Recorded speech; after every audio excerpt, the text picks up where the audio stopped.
Students, phase की जब हम बात करें तो फेज बेसिकली एक क्वांटिटी है जो कि ऑसिलेटिंग मैस स्प्रिंग सिस्टम या किसी भी ऑसिलेटिंग ऑब्जेक्ट की डिस्प्लेसमेंट और उसकी डायरेक्शन ऑफ ऑसिलेशन को डिफाइन करती है। तो ये क्वांटिटी जो है ये डिस्प्लेसमेंट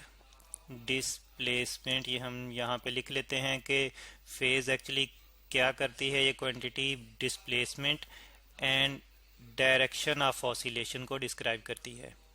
डायरेक्शन ऑफ ऑसिलेशन।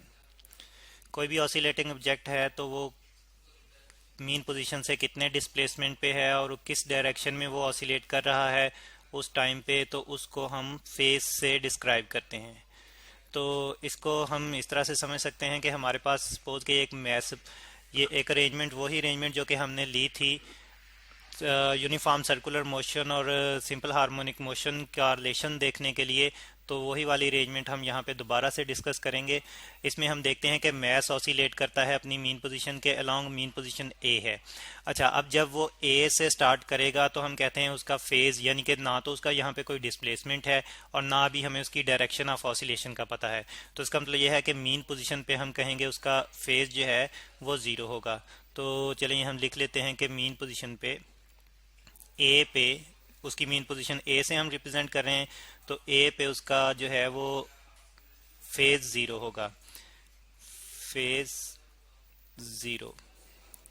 तो अब हम देखते हैं कि वो ऑसिलेशन स्टार्ट करता है ए से, यहाँ पे तो फेज ज़ीरो है, और जब वो एक्सट्रीम पोजीशन बी की तरफ जाता है तो बी की तरफ जाते हुए उसका डिस्प्लेसमेंट भी चेंज हो रहा है, उसकी डायरेक्शन भी हमें जो है वो नज़र आ रही है कि वो अपर एक्सट्रीम पोजीशन की तरफ जा रहा है। लेकिन इसी डायरेक्शन को हम फेज से कैसे रिप्रेजेंट करेंगे?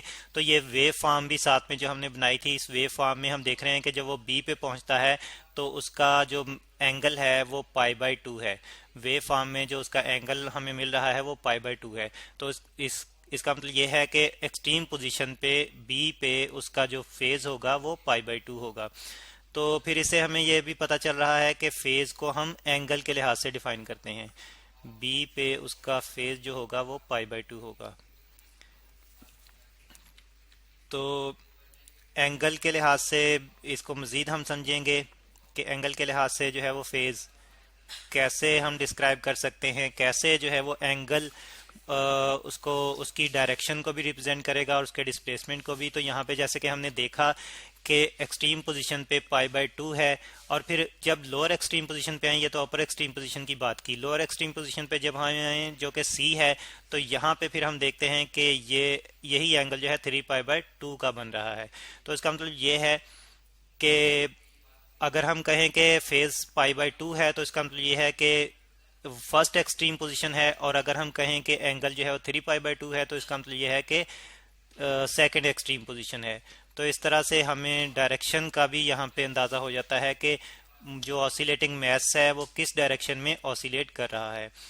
तो इस तरह से, और फिर उसकी पोजीशन का भी हमें पता चल जाता है कि वो अगर एक्सट्रीम पोजीशन पे है तो फर्स्ट एक्सट्रीम पोजीशन पे पाई बाई टू एंगल बनेगा और सेकंड एक्सट्रीम पोजीशन पे three pi by two angle बनेगा।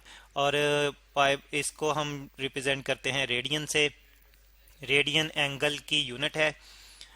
तो फिर अगर दरमियान में कहीं पे होगा तो दरमियान में जो भी उसका एंगल बनेगा तो उस एंगल से भी फिर हम उसका डिस्प्लेसमेंट और उसकी डायरेक्शन का हमें अंदाज़ा हो जाएगा।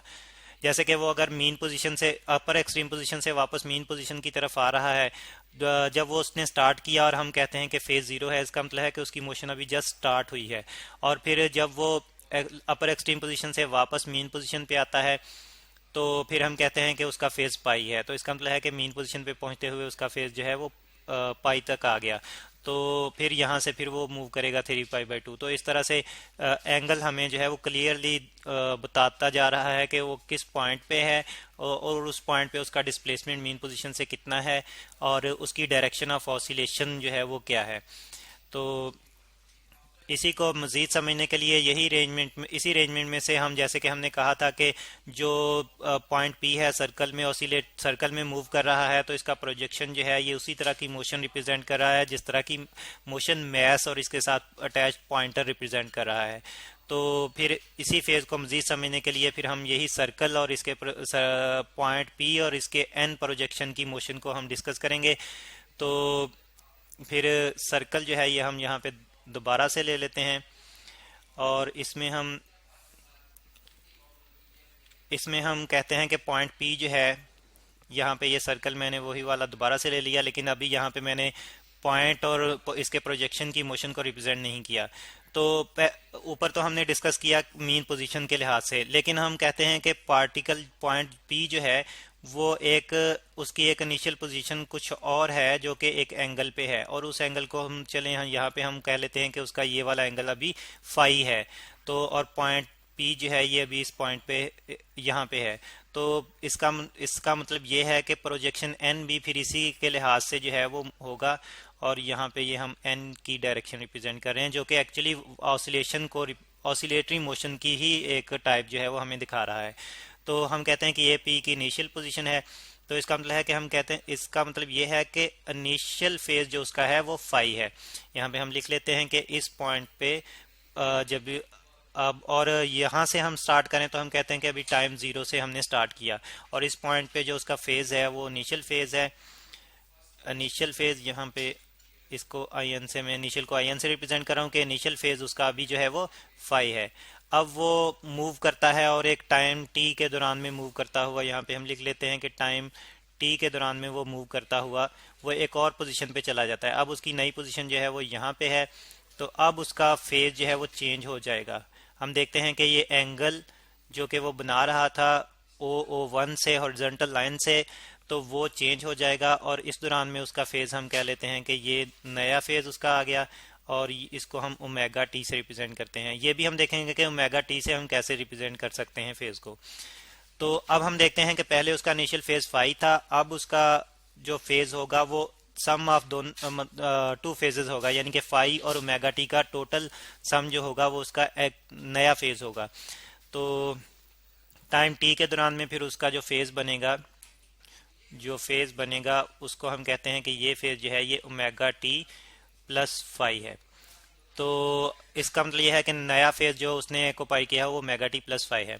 अच्छा, अब जो फिर इसका प्रोजेक्शन होगा वो भी मूव करते हुए यहाँ पे आ चुका है, प्रोजेक्शन भी मूव करते हुए यहाँ पे आ चुका है, तो जो कि ऑसिलेटरी मोशन को रिप्रेजेंट कर रहा है।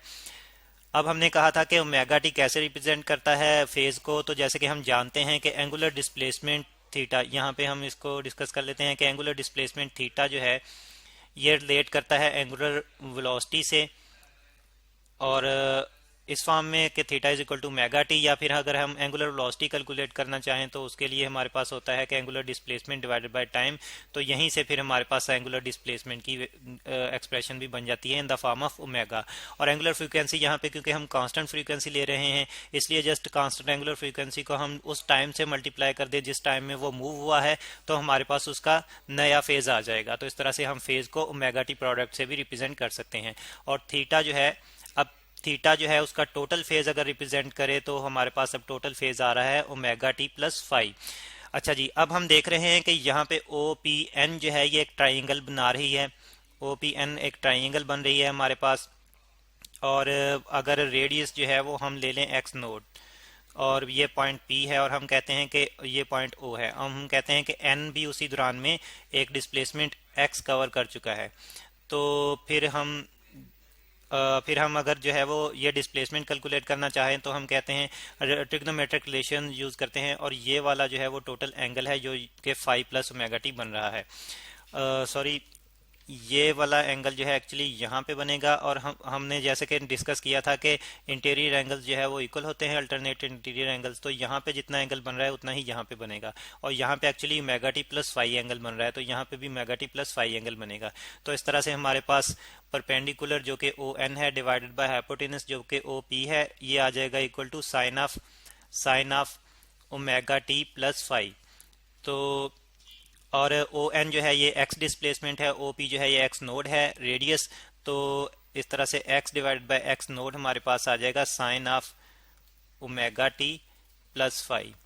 तो अब एक्स नोड को अगर हम राइट साइड पे शिफ्ट कर दें जो कि मैक्सिमम डिस्प्लेसमेंट या रेडियस ऑफ सर्कल भी है, तो एक्स हमारे पास आ जाएगा एक्स नोड इंटू साइन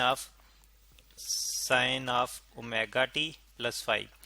तो ये तो हमने एक फेज से स्टार्ट किया, एक फेज इनिशियल फेज फाई से स्टार्ट किया था। अगर हम कहें कि हमारे पास इनिशियल फेज फाई जो है ये 90 डिग्री है, यानी कि ऑब्जेक्ट एक्सट्रीम पोजीशन से स्टार्ट कर रहा है 90 डिग्री, जो कि पाई बाई 2 के बराबर होता है। हमने कहा था कि पाई बाई 2 एंगल अब फर्स्ट एक्सट्रीम पोजीशन पे आता है। तो अगर ऑब्जेक्ट जो है वो एक्सट्रीम पोजीशन से स्टार्ट कर रहा है तो फिर हम यहाँ पे फाई की जगह 90 डिग्री पुट करें तो हमारे पास यही एक्सप्रेशन जो है ये इस फॉर्म में आ जाएगी, x is equal to x naught sine of omega t plus 90 degree. और ये ट्रिग्नोमेट्रिक सॉरी ये sine of omega t plus phi जो है ये एक आइडेंटिटी से सॉल्व होता है और हमारे पास फिर वैल्यू आ जाती है x naught cos of omega T. तो ये एक्सप्रेशन भी हमें इंस्टेंटेनियस डिस्प्लेसमेंट की वैल्यू देगी। लेकिन अब जो होगा, जो मोशन स्टार्ट हो रही है वो एक्चुअली स्टार्ट होगी एक्सट्रीम पोजीशन से, यानी कि हम कहेंगे कि ऑब्जेक्ट ने एक्सट्रीम पोजीशन से स्टार्ट लिया था, तो उस एक्सट्रीम पोजीशन का हमें 90 डिग्री एंगल से पता चलेगा। तो इसलिए ये फार्मूला फिर जो आएगा ये एक्सट्रीम पोजीशन से जब ऑब्जेक्ट स्टार्ट करेगा तो फिर उसके लिए हम ये वाला formula x is equal to x naught cos of omega t use करेंगे, जो कि इंस्टेंटेनियस डिस्प्लेसमेंट हमें देगा। तो इस तरह से हमने देखा कि फेज जो है ये पोजीशन और डायरेक्शन ऑफ मोशन को डिफाइन करता है। पोजीशन जो कि मीन पोजीशन से हम लेते हैं, मीन पोजीशन से अगर नई पोजीशन का डिस्प्लेसमेंट जो कि हम देखते हैं उसको हम डिस्प्लेसमेंट ऑफ वाइब्रेशन कहते हैं, तो उसी डिस्प्लेसमेंट और डायरेक्शन ऑफ मोशन को फेज डिफाइन करता है।